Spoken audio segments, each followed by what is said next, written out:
Innal hamdalillah nahmaduhu wa nasta'inuhu wa nastaghfiruh wa na'udzu billahi min shururi anfusina wa min sayyiati a'malina may yahdihillahu fala mudhillalah wa may yudlil fala hadiyalah. Asyhadu an la ilaha illallah wahdahu la syarikalah wa asyhadu anna Muhammadan abduhu wa rasuluhu la nabiyya ba'dah. Allahumma salli ala sayyidina Muhammadin wa ala alihi wa sahbihi wa man wala.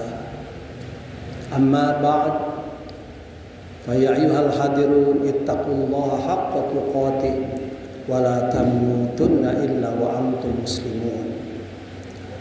Faqala ta'ala fi kitabihil karim, a'udzu billahi minasy syaithanir rajim, ya ayyuhalladzina amanu taqullaha wa tandur nafsum ma qaddamat lighad wattaqullaha innallaha khabirum bima ta'malun. Wa qala ta'ala a'udzu billahi minasy syaithanir rajim, wa idh yamkuru bikal ladzina kafaru yuthbituka aw yaqtuluka aw yakhrujuka fayamkuruna wa yamkurullah wallahu khairul makirin. Hadirin al-Jumat yang dimuliakan Allah, khatib menyampaikan wasiatut taqwa. Mari kita sama-sama meningkatkan keimanan dan ketakwaan kita kepada Allah. Takwa dalam arti yang sesungguhnya, yakni melaksanakan segala perintah Allah dan menjauhi segala apa yang dilarangnya. Hadirin al-Jumat yang dimuliakan Allah, bersyukur kita kepada Allah. Sampai hari ini Allah masih memberi usia kepada kita, dan saat ini kita dapat melaksanakan sebagian dari perintah Allah, yakni ibadah salat Jumat, memenuhi seruan Allah. Apabila datang hari Jumat, maka bersegeralah kamu berzikir kepada Allah dengan melaksanakan salat Jumat ini. Mudah-mudahan ibadah salat Jumat kita diterima oleh Allah Subhanahu wa taala. Dan pada saat ini juga kita sekarang sudah berada pada tahun baru 1448 Hijriah. Hari Selasa kemarin kita masuk kepada tanggal 1 Muharram 1448 Hijriah. Perpindahan tahun sesungguhnya adalah sesuatu hal yang biasa, yang menunjukkan perguliran waktu, perputaran waktu. Dan waktu terus berputar, tidak ada seorang pun yang bisa mencegahnya. Allah berfirman, wa tilkal ayyamu nudawiluha bainan nas, dan demikianlah bahwa hari-hari itu senantiasa dipergulirkan di antara manusia. Karena itu ketika pergantian tahun sesungguhnya adalah menunjukkan bahwa sekalipun hitungan tahun bertambah, bahkan usia kita hitungannya bertambah, tapi pada hakikatnya menunjukkan bahwa jatah hidup kita semakin berkurang. Semakin jauh meninggalkan kelahiran, maka akan semakin dekat menghampiri kematian. Karena itu pergantian tahun seharusnya menyadarkan kita bagaimana kita mempergunakan waktu dan membandingkan waktu yang telah lampau hari ini dan waktu yang akan datang. Karena bagi umat Islam pilihannya ada 3. Apabila saat ini atau tahun ini lebih baik daripada tahun kemarin, maka kita termasuk orang yang beruntung. Dan apabila tahun ini sama dengan hari kemarin, kita termasuk orang yang merugi. Dan apabila tahun ini lebih buruk daripada tahun kemarin, maka kita termasuk orang yang celaka. 3 pilihan, beruntung, merugi, dan celaka. Tentu yang dipilih oleh umat Islam seharusnya adalah keberuntungan. Dan itu menunjukkan bahwa dari hari ke hari harus terus semakin baik, semakin dekat kepada Allah. Sehingga apabila usia kita diambil oleh Allah Subhanahu wa ta'ala, nyawa kita diambil oleh Allah Subhanahu wa ta'ala, pada saat kita meningkatkan kualitas hidup kita, meningkatkan kebaikan kita dalam kehidupan sehari-hari, sehingga meninggal dalam keadaan husnul khatimah. Yang kedua, pergantian tahun. Karena tahun ini adalah tahun Islam, yakni tahun Hijriyah, maka tidak lepas dari namanya. Nama Hijriyah adalah isim sifat dari kata hijrah. Ketika pergantian tahun Hijriyah, maka kita sesungguhnya sedang diajak untuk mengingat kembali, mengenang kembali 1447 tahun yang lalu.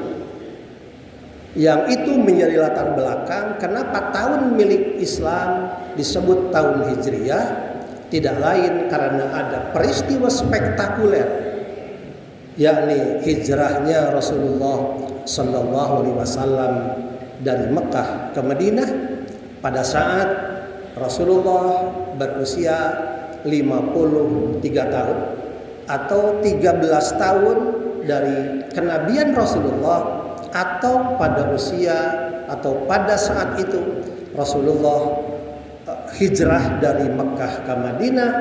Dan itu menunjukkan sebuah masa transisi yang luar biasa berkaitan dengan dakwah Rasulullah SAW.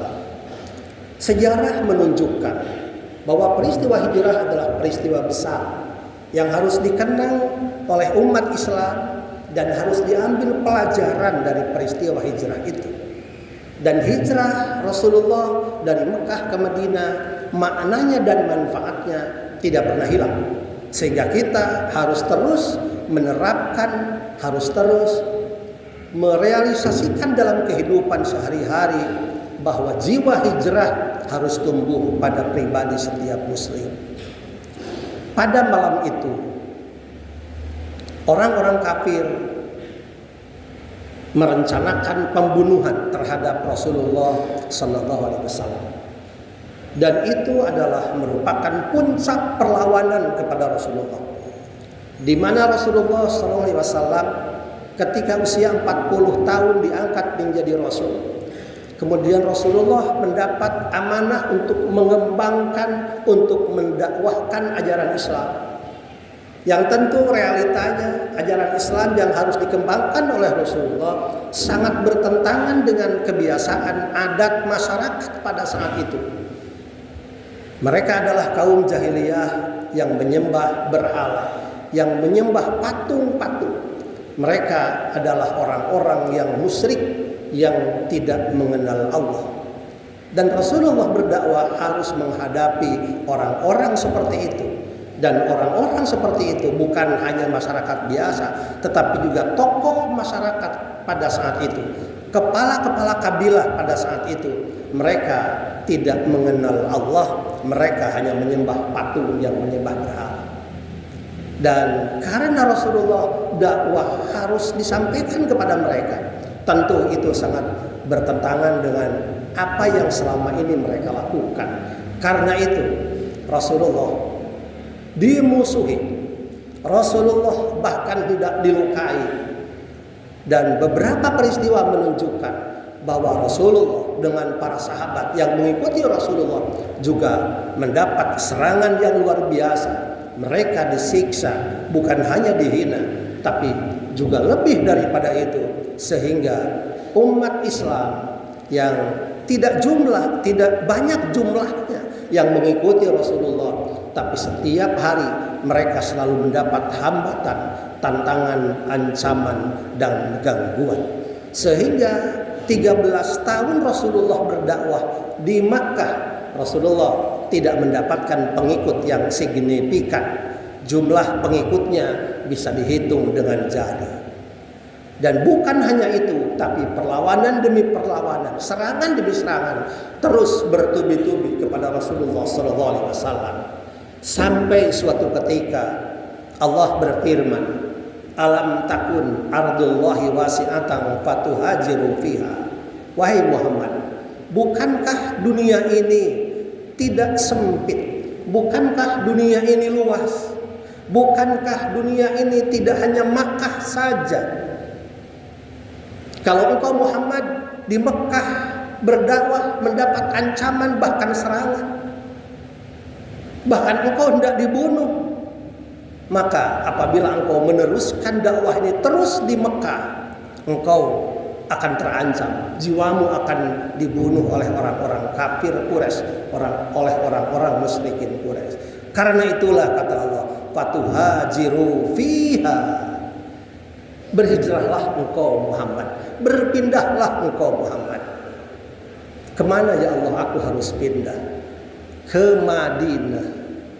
Maka pada malam itu, ketika Allah memerintahkan Nabi Muhammad untuk berpindah, sesungguhnya di rumah Rasulullah, di luar rumah Rasulullah, para ketua-ketua kabilah, orang-orang yang masih gagah, yang masih kuat, orang-orang kafir, orang-orang musyrikin Quraisy sedang mengepung rumah Rasulullah dengan tujuan hanya satu, akan mengusir atau akan membunuh Rasulullah sallallahu alaihi wasallam.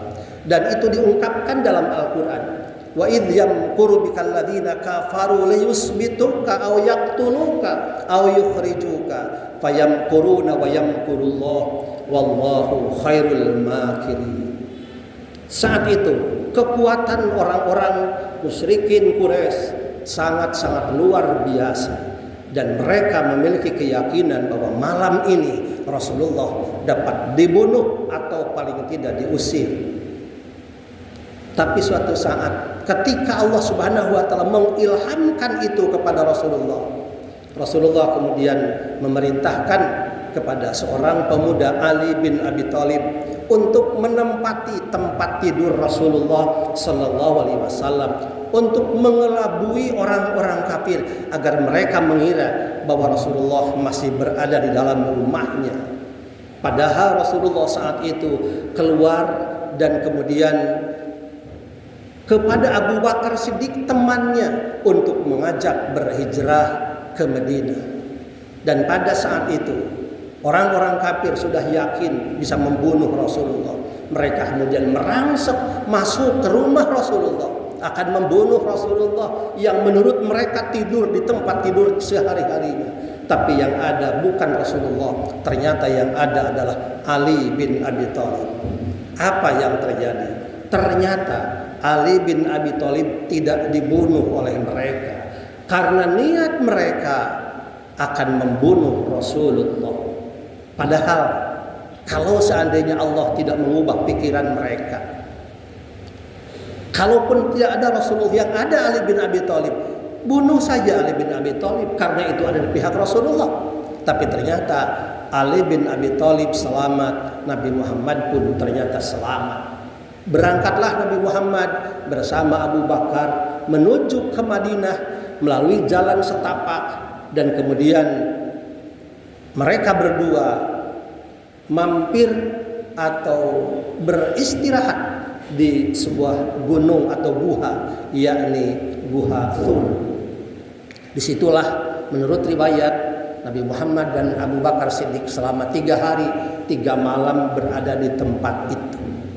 Sampai Abu Bakar merasa ketakutan, dan kemudian rasa ketakutan itu disampaikan kepada Rasulullah.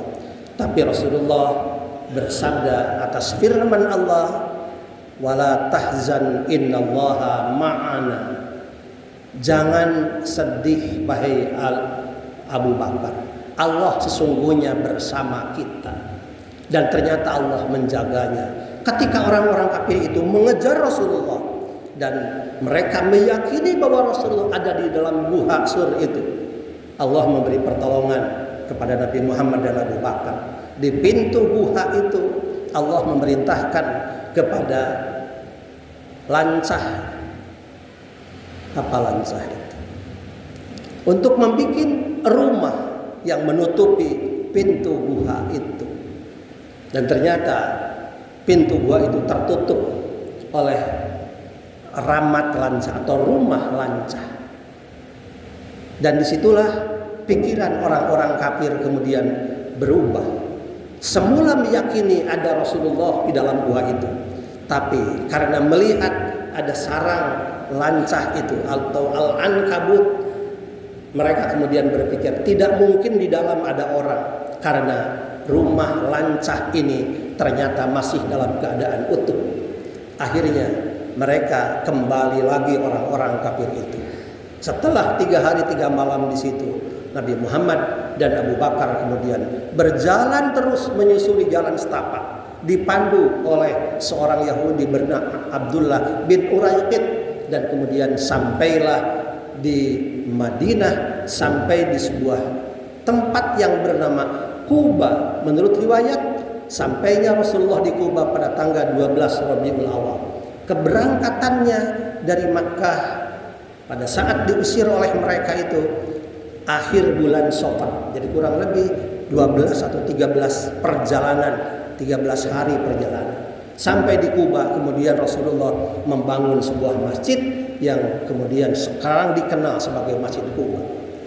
Dan setelah Rasulullah berada di Madinah, alhamdulillah umat Islam begitu cepat menyebar, karena di Quba atau di Madinah sudah ada orang-orang yang kemudian disebut kaum Ansor.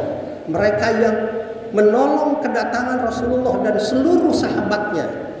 Dan orang-orang yang berhijrah bersama Rasulullah dari Makkah ke Madinah disebut kaum Muhajirin. Muhajirin dan Ansor dipersatukan oleh Rasulullah sallallahu alaihi wasallam, dan sejak peristiwa itu Islam menyebar demikian cepat yang sampai sekarang terus menyebar dan menyebar ke seantero dunia, dan alhamdulillah sampai kepada kita sekalian. Betapa heroiknya perjuangan Rasulullah untuk mengembangkan agama Islam melalui peristiwa hijrah itu. Oleh karena itu maka makna hijrah harus kita terapkan. Rasulullah bersabda, la hijrata ba'dal fathi. Tidak ada lagi hijrah setelah peristiwa Futuh Makkah. Perjalanan dari Makkah ke Madinah yang sekarang dilakukan oleh jamaah haji tidak termasuk hijrah. Karena kata Rasulullah, hijrah fisik sesungguhnya sudah tidak ada. Yang ada adalah hijrah di luar fisik atau segala bentuk perpindahan fisik yang diniatkan sebagai hijrah di jalan Allah. La hijrata ba'dal fathi walakinnal hijrah jihadun wa niyatun. Tidak ada hijrah setelah peristiwa Futuh Makkah, karena hijrah yang sungguhnya adalah jihad, berjuang di jalan Allah, wa niyatun, dan niat semata-mata karena Allah. Oleh karena itu, hari ini kita sebagai umat Nabi Muhammad SAW diingatkan dengan peristiwa itu karena pergantian tahun. Ayo kita berhijrah di jalan Allah. Wa may yuhajir fi sabilillah yajid fil ardi muragaman katsiran wasa'ah. Barang siapa yang berhijrah di jalan Allah, maka kalian akan menemukan tempat yang luas dan tempat yang layak yang membuat kalian bahagia. Berhijrahlah Ada makna tentang hijrah dalam sebuah keterangan, al-muhajiru man hajara mimma nahallahu anhu. Orang yang berhijrah adalah orang yang meninggalkan sesuatu yang dilarang oleh Allah dan kemudian berpindah kepada sesuatu yang diperintah oleh Allah Subhanahu wa taala. Mari kita umat Islam dari waktu ke waktu terus berhijrah, memperbaiki diri, memperbaiki akhlak, memperbaiki nasib kita, memperbaiki segala hal yang memang harus kita perbaiki, sehingga akhirnya suatu saat kita kembali kepada Allah, kita kembali dan mati dalam keadaan husnul khatimah. Dan mudah-mudahan semua membawa iman, membawa kesejahteraan lahir batin, dan kelak menjadi ahli surga dalam naungan ridhonya. Barakallahu li wa lakum bima fihi minal ayati wa dzikril hakim wa taqabbala minni wa minkum tilawatahu innahu huwas samiul alim.